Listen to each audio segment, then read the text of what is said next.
Grabe ba? May langis na ano dito.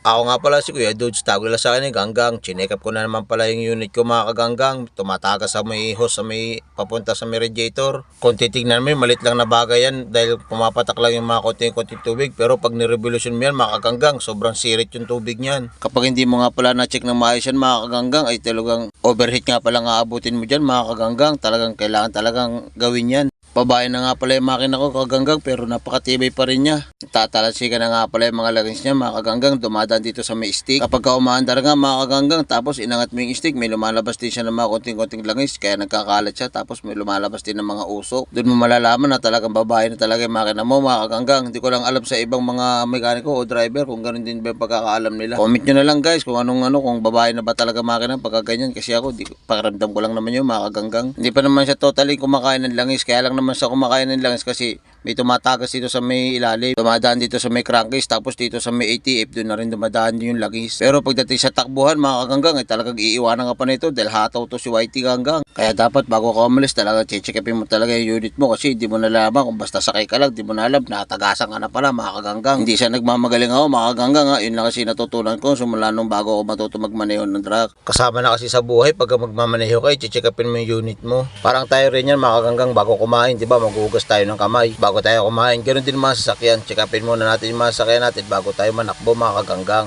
Medyo nahirapan nga rin pala ako dyan magkabit mga kaganggang, pero napakadali lang yan.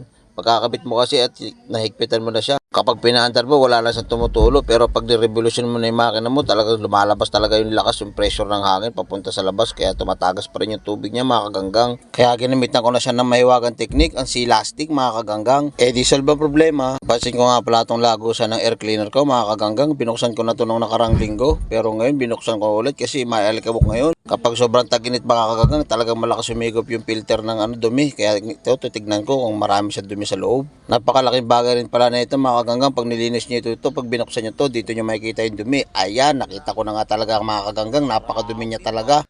Parang may mga basa-basa sa loob na parang may mga halong langis na siya mga kaganggang oh. Pero kalilinis ko lang yun nung nakarang linggo yan, kaya hindi ko alam kung saan nagmumula yan mga kaganggang.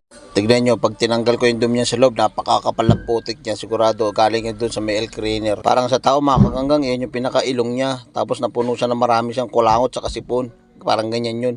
Kaya pag nalinis siya mga kaganggang, masagana na siyang huminga ngayon mga kaganggang. Hindi ko lang alam kung saan nagmumula yung mga parang langis-langis na yan mga kaganggang. Comment nyo nga kaganggang kung babae na talaga makina niyan o kailangan lang i-overhaul o dukutin mga kaganggang. Merap kasi magdunong-dunungan ka, mas masakit yun, tapos ibabas ka mga kaganggang, diba? Hindi nga rin pala yan lang ang pina-check up ko ngayon mga kaganggang. Pina-check up ko na rin sa pahinante ko yung propeller kung maluwag ba yung mga nut. Kasi pag maluwag yan mga kaganggang, pwede lumipad yan habang nananakbo ka, kaya kailangan dapat talaga mahigpit yan. Pina-check ko na rin nga pala sa kanya yung sa may nut ng differential kung baka nagbawas sa ng langis. Pero sabi naman ng pahinante ko na si Jokno Escobar, okay naman, mahigpit lahat, tapos mahigpit din, tapos marami pang langis.